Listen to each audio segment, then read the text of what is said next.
प्रदेश में आप सभी का स्वागत है। मैं हूं आपके साथ यशी शुक्ला। रुक करेंगे खबरों का, लेकिन उससे पहले एक नजर सुर्खियों पर। यूपी में 80,000 घरों तक पहुंचेगा शुद्ध पानी। योगी सरकार ने 633 करोड़ की 11 परियोजनाओं को दी मंजूरी। लखनऊ में आज से शुरू होगा दुग्ध स्वर्ण महोत्सव। 55 नए निवेशकों के साथ एमओयू और पशुपालकों का होगा सम्मान। विधानसभा चुनाव से पहले यूपी भाजपा में बदलाव की सुगबुगाहट तेज। दिल्ली में शीर्ष नेताओं ने किया मंथन।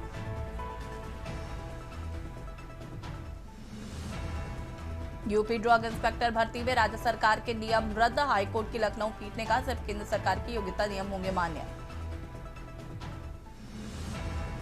सोनभद्र में 7 खनन अधिकारियों के खिलाफ विभागीय कार्रवाई। खदान संचालन में अनियमितता का आरोप।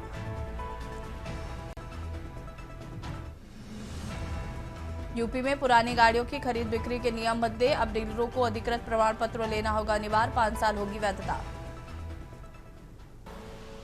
आप देख रहे हैं के न्यूज़, खबरों का सारथी। लखनऊ से खबर आपको बता देते हैं। लखनऊ अग्निकांड में पीड़ितों को राहत। मृत बच्चों के परिजनों को 4-4 लाख रुपए की सहायता राशि। मुख्यमंत्री योगी आदित्यनाथ के निर्देश पर जुटा प्रशासन। कम्युनिटी सेंटर में ठहरने की व्यवस्था। घायलों के इलाज के लिए इंतजाम करें। सीएम ने कहा प्रशासन हालात पर रखे हुए है नजर।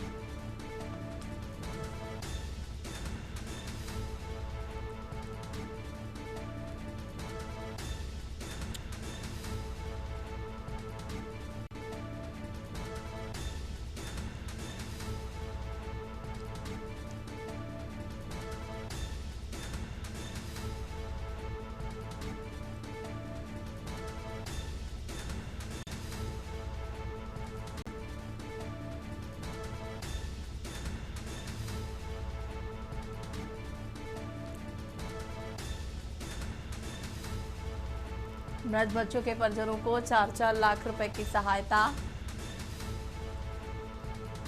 सीएम योगी के निर्देश पर जुटा प्रशासन।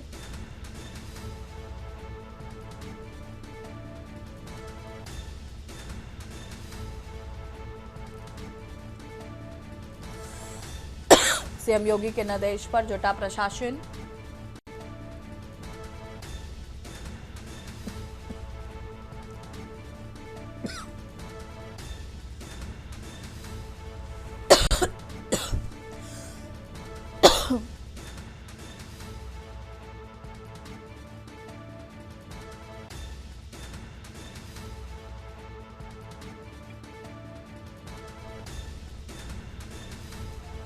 और इसी खबर पर ज्यादा जानकारी के लिए संवाददाता मनीष हमारे साथ जुड़ चुके हैं। मनीष, क्या कुछ जानकारी है जो घटना लखनऊ में हुई है उसको लेकर मुख्यमंत्री योगी आदित्यनाथ ने पीड़ितों को 4-4 लाख रुपए मुआवजा देने की बात कही है, साथ ही साथ प्रशासन को मुस्तैदी से नजर बनाए रखने के लिए कहा है।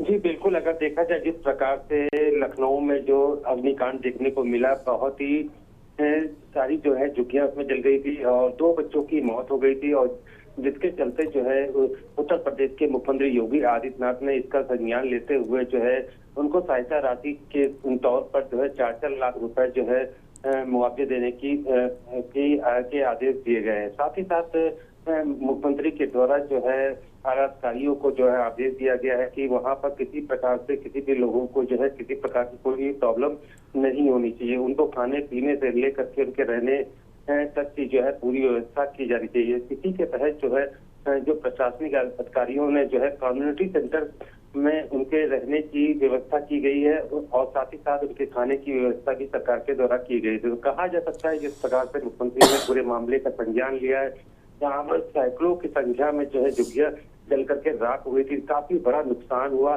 जान और माल दोनों का ही नुकसान हुआ। तो इसके चलते जो है मुख्यमंत्री के द्वारा ये आदेश दिए गए हैं। जी ठीक है, शुक्रिया आपका जानकारी साझा करने के लिए। बने रहेगा हमारे साथ और भी अपडेट आपसे लेंगे। लखनऊ अग्निकांड में पीड़ितों को राहत।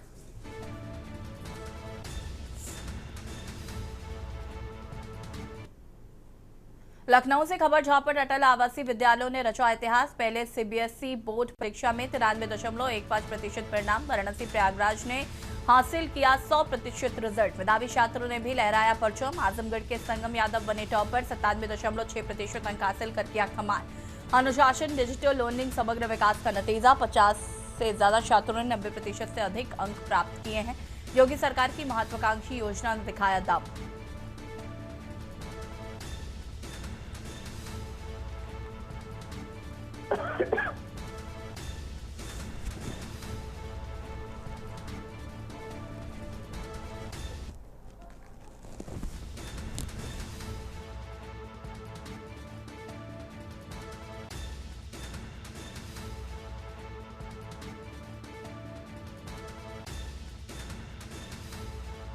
ज्यादा जानकारी के लिए संवाददाता मनीष हमारे साथ लगातार जुड़े हुए। मनीष, क्या कुछ जानकारी है? अटल आवासीय विद्यालयों ने इतिहास रचा। सीबीएसई बोर्ड में 100% वाराणसी प्रयागराज का रिजल्ट रहा। जी बिल्कुल, जिस प्रकार से उत्तर प्रदेश के मुख्यमंत्री योगी आदित्यनाथ ने श्रमिक परिवार के बच्चों को शिक्षा देने का जो निर्णय लिया गया, और वो भी अटल आवासीय विद्यालयों के माध्यम से, उसी में जो है बच्चों के द्वारा जो है एक सबसे बढ़िया रिजल्ट जो है देखने को मिला, जिसमें देखा जा सकता है कि बोर्ड परीक्षा में करीब 93.15% परिणाम जो है जो घोषित हुए, और उसमें बच्चों ने जो है तो काफी अच्छे मार्क्स के तहत जो है क्लास को पास किया। अगर देखा जाए तो वाराणसी और प्रयागराज के में 100% का पूरा रिजल्ट देखने को मिला। तो कहा जा सकता है कि बच्चों ने जो है अपने मेधावी छात्रों के द्वारा जो ये परचम उनके द्वारा लहराया गया, जो उत्तर प्रदेश के मुख्यमंत्री का जो विजन है कि श्रमिक बच्चों को आगे की तरफ बढ़ाया जाए शिक्षा के माध्यम से, उसी के तहत ये पूरा रिजल्ट देखने को मिला। देखा जा सकता है कि अनुशासन, डिजिटल लर्निंग और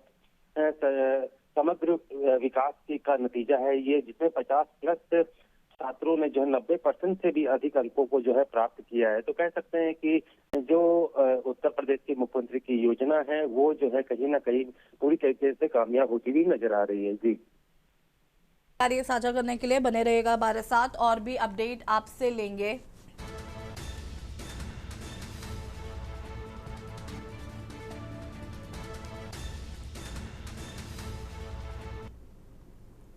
और लखनऊ से खबर, जहां पर नेता प्रतिपक्ष माता प्रसाद पांडे पहुंचे दिल्ली। पुलिस की घेराबंदी से पहले ही दिल्ली निकल गए माता प्रसाद पांडे। सपा के प्रतिनिधिमंडल को पहुंचना है नोएडा। पुलिस ने माता प्रसाद पांडे के घर पर की थी घेराबंदी। पुलिस को नेता प्रतिपक्ष को दिल्ली जाने की नहीं लगी भनक। लखनऊ में माता प्रसाद पांडे का आवास घेरे बैठी रही पुलिस।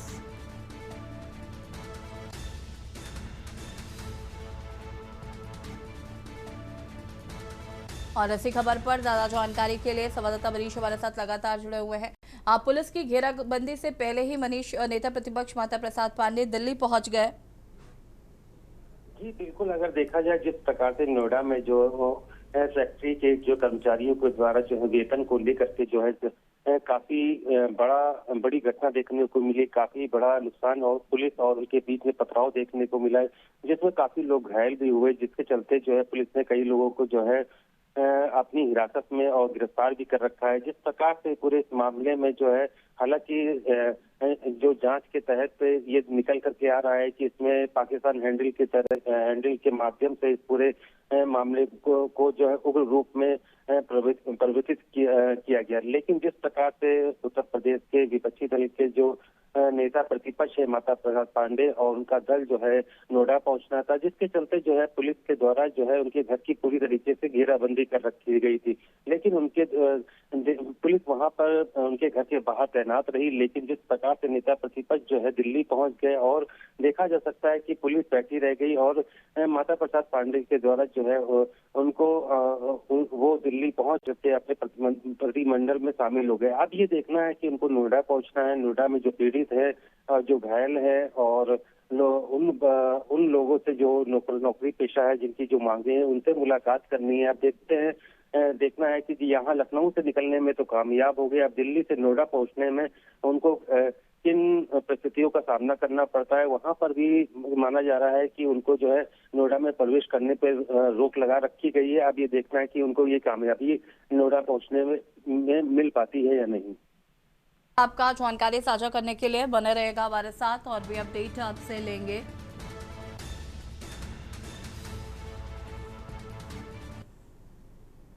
और लखनऊ से एक और खबर आपको बता देते हैं, यूपी में नई तबादला नीति जल्द ही लागू होगी। पति पत्नी को एक ही जिले में तैनाती देने पर जोर। दिव्यांग कर्मियों को मनचाहा तबादला देने का है प्रावधान। दिव्यांग कर्मचारियों को स्थानांतरण से छूट भी मिलेगी।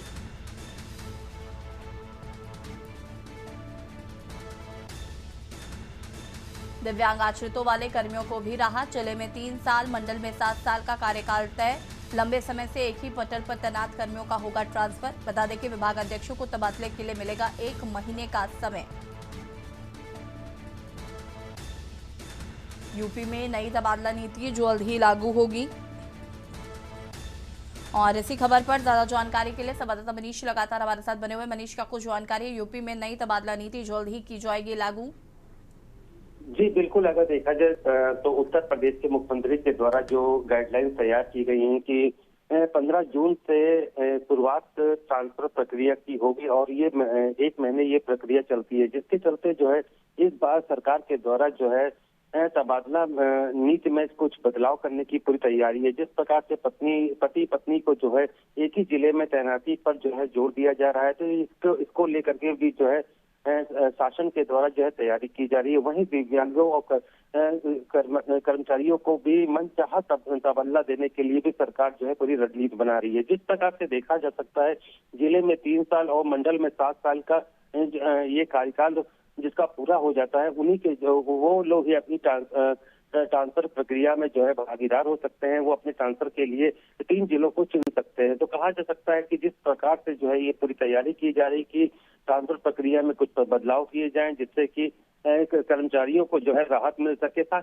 ही साथ जो है विभागीय को जो है तबादले के लिए जो है 1 माह का समय दिया गया। तो कह सकते हैं कि आपकी बात जो एक नीति है जो अब तक सरकार की उत्तर प्रदेश सरकार की 2017 से चलती हुई आ रही थी, उसमें कुछ ना कुछ बदलाव देखने को मिल सकता है। जिस प्रकार से जो कर्मचारियों की मांग है उसी के तहत जो है आपकी बात तबादले नीति में जो है पूरी तैयारी करके जो है आपकी इस जो मई महीने से जून महीने तक जो तबादले होने उसमें कुछ ना कुछ ऐसी गाइडलाइन चेंज होगी जिससे लोग जो सरकार के जो कर्मचारी हैं उनको सबसे बड़ी राहत मिल सकती है। जी आपका मनीष, तमाम जानकारी साझा करने के लिए बने रहिएगा हमारे साथ, और भी अपडेट आपसे लेंगे।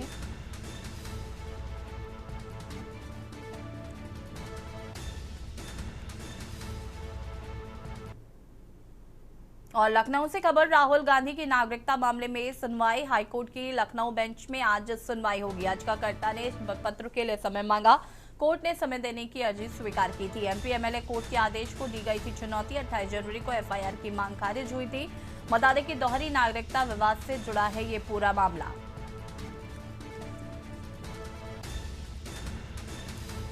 कोर्ट ने समय देने की अर्जी की थी स्वीकार।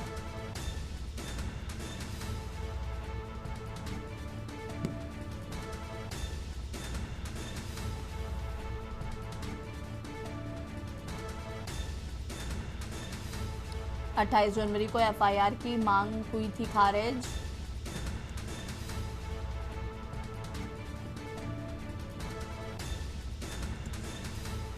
और इसी खबर पर ज्यादा जानकारी के लिए संवाददाता मनीष लगातार हमारे साथ जुड़े हुए हैं। मनीष जी, क्या कुछ जानकारी है? राहुल गांधी की नागरिकता मामले पर आज होगी सुनवाई। जी बिल्कुल, जिस प्रकार से देखा जाए राहुल गांधी की दोहरी नागरिकता को लेकर के जो है एमपी एमएलए कोर्ट में जो है काफी समय से ये मामला चल रहा था, जहां पर जो है राहुल गांधी को बहुत बड़ी राहत मिली थी और जो उनके खिलाफ एफआईआर हुई थी उसको रद्द कर दिया गया था। लेकिन जिस प्रकार से एमपी एमएलए के कोर्ट का जो आदेश 28 जनवरी को आया था, तो 28 जनवरी के बाद जो है इस पर जो हाई कोर्ट में जो है अपील की गई थी और एमपी एमएलए के जो आदेश थे उस पर चुनौती दी गई थी, जिसके चलते जो है आज हाई कोर्ट में इस पर सुनवाई होगी। और अब ये देखना होगा, जिस प्रकार से राहुल गांधी को एमपी एमएलए कोर्ट से तो राहत मिल गई थी, अब हाई कोर्ट का क्या निर्देश और आदेश होता है। जी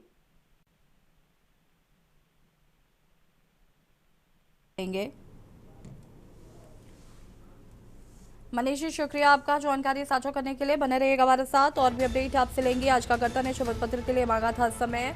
कोर्ट ने समय देने की अर्जी की थी स्वीकार। और लखनऊ से एक और खबर, यूपी मंत्रिमंडल विस्तार और संगठन को लेकर मंथन। मंत्रिमंडल विस्तार व संगठन नियुक्ति पर दिल्ली में मंथन जारी। प्रदेश अध्यक्ष संगठन महामंत्री ने हाईकमान संघ की बैठक। अध्यक्ष नितिन नवीन व संगठन महामंत्री बीएल संतोष संग बैठक। यूपी में संगठन चुनाव के प्रेक्षक विनोद तावड़े ने की है बैठक। केंद्रीय नेतृत्व की हरी झंडी के बाद हो जाएगी सूची जारी। और इसी खबर पर ज्यादा जानकारी के लिए संवाददाता मनीष हमारे साथ लगातार बने हुए हैं। मनीष, यूपी मंत्रिमंडल विस्तार और संगठन को लेकर मंथन जारी है। जी बिल्कुल, देखा जाए जिस प्रकार से प्रेक्षक विनोद तावड़े जो है, जो यूपी संगठन के चुनाव प्रेक्षक भी हैं, और उनके द्वारा जो है लखनऊ में आकर के सबसे पहले प्रदेश अध्यक्ष पंकज चौधरी और बाकी कार्यकर्ताओं के साथ उनकी बैठक हुई थी। यहाँ तक कि डिप्टी सीएम के साथ भी काफी देर उनकी बैठक होने के बाद उनके द्वारा जो है मुख्यमंत्री से भी मुलाकात की गई थी। तो कहा जाए जिस प्रकार से यहाँ से पूरी रिपोर्ट लेने के बाद जो है वो दिल्ली पहुंचे। दिल्ली में पहुंच करके जो है उनके द्वारा भाजपा प्रदेश अध्यक्ष और संगठन मंत्री ने जो है वहाँ आला कमान, जिसमें से जो है राष्ट्रीय अध्यक्ष नितिन नवीन और राष्ट्रीय महामंत्री संगठन बीएल संतोष से जो है उनके साथ बैठक करके जो है पूरी यहाँ से जो बैठक का जो निर्णय निकला और मुख्यमंत्री के से जो बैठक में जो बातचीतें हुई उसी का पूरा जो है उनके द्वारा ब्यौरा दिया गया है। जो माना जा रहा है कि जिस प्रकार से जो है यहाँ उत्तर प्रदेश में कैबिनेट में बदलाव और वहां पर कैबिनेट में और भी लोगों विधायकों को जो है जगह मिलने की को लेकर के जो है ये बैठक का दौर देखने को मिल रहा है। माना जा रहा है कि जिस प्रकार से लखनऊ से लेकर के जो है दिल्ली तक पूरी बैठक प्रक्रिया पूरी हो चुकी है और एक हफ्ते के अंदर कह सकते हैं कि कोई ना कोई ऐसा रिजल्ट सामने आ सकता है, हलचल उत्तर प्रदेश में देखने को मिल सकती है। तो इसी के तहत जो है ये जो कैबिनेट बैठक है, बाकी अन्य जो जिले हैं या निगम के वहां पर पदोन्नति के लिए इन सभी बैठकों का जो है रिजल्ट जो है एक हफ्ते के अंदर माना जा रहा है कि देखने को मिल सकता है। उत्तर प्रदेश में कैबिनेट में जो है बदलाव भी जल्द से जल्द आने वाले समय में आएगा। जी मनीष जी, शुक्रिया आपका जानकारी साझा करने के लिए। बने रहिएगा हमारे साथ, और भी अपडेट आपसे लेंगे।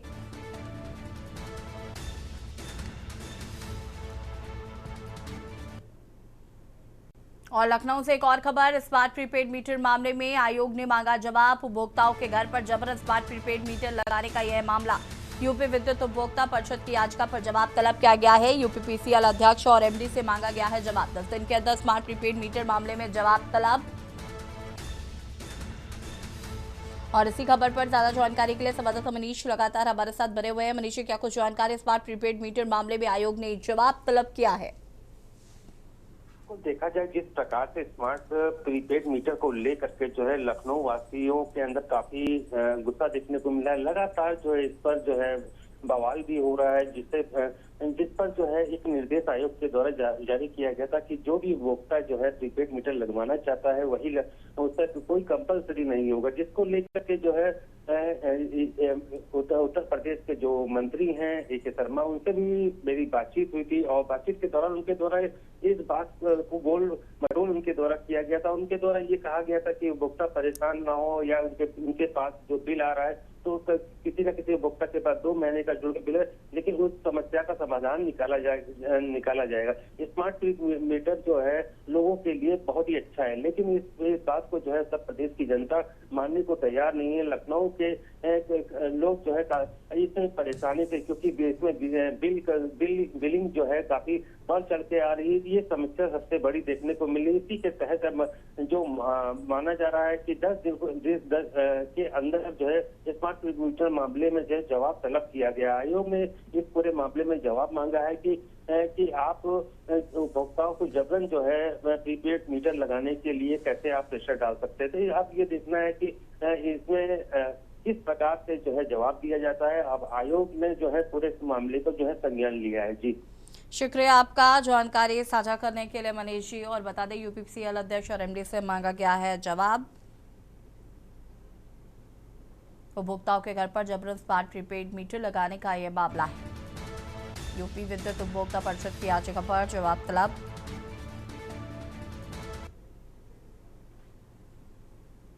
और यहाँ रुकेंगे छोटे से ब्रेक के लिए, जो हाजिर होता है। आप देख रहे हैं के न्यूज़, खबरों का सारथी। ब्रेक के बाद एक बार फिर से आप सभी का स्वागत है। बरेली से खबर। यहाँ पर बरेली में स्वास्थ्य सेवाएं बदहाल, आम जनता के लिए बन रही अभिशाप। अवैध अल्ट्रासाउंड सेंटरों की संख्या बढ़ने के आरोप, बिना रजिस्ट्रेशन के चल रहे अस्पताल और क्लिनिक। फायर एनओसी के चल रहे हैं अस्पताल क्लिनिक। कार्रवाई के नाम पर सिर्फ नोटिसबाजी की जाती है। आंवला और बहेड़ी में गलत इलाज से मरीजों की मौत, चार्ज के नाम पर मामलों को ठंडे बस्ते में डालने के आरोप। नोडल अधिकारी पर कार्रवाई दबाने और लापरवाही का आरोप। आयुष्मान योजना में मरीजों से वसूली का आरोप। सनराइज हॉस्पिटल पर पैसे लेने का आरोप लगा है। भोजपुरा फरीदपुर के अवैध अल्ट्रासाउंड संचालित एडी हेड डॉक्टर तेजपाल ने सीएमओ से मांगा है जवाब।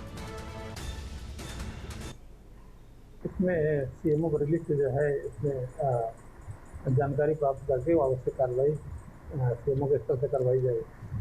सर क्या लगता है सर, इतनी सर खबर प्रकाशित सर की जाती है जिला स्तर पर, और सर तमाम खबरों का संज्ञान सर लेना चाहिए जिला स्तर पर, सर मगर नहीं लिया है। जो भी प्रकाशित खबरें हमारे संज्ञान में आएंगी उन पर जो है कि सीएमओ से एक स्पष्टीकरण मांगा जाएगा और कार्रवाई के लिए निर्देश दिए जाएगा। सर बरेली में कई लगातार शिकायतें जन सुनवाई के माध्यम से भी शासन में की जा रही है कि अल्ट्रासाउंड सेंटर जो है अन्य डॉक्टरों के नाम से संचालित हो रहे हैं, मौके पर ऐसे डॉक्टर नहीं पाए जाते हैं, और कई जो स्थानीय देहात क्षेत्र की बात करें जो रूरल क्षेत्र है वहाँ पर सर ऐसी खामियां बहुत देखने को मिल रही है। क्या कदम आप लोग की तरफ से बेहतर उठाए जाए? ऐसी जो है कि कोई प्रकरण अभी फिलहाल तो संज्ञान में नहीं आया है।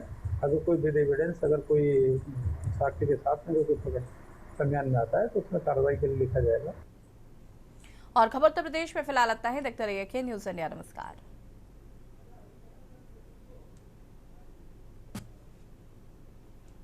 गोल्डी मसाले लाए हैं फ्रेश लॉक टेक्नोलॉजी, जो रखे मसालों को हर समय फ्रेश। गोल्डी मसाले।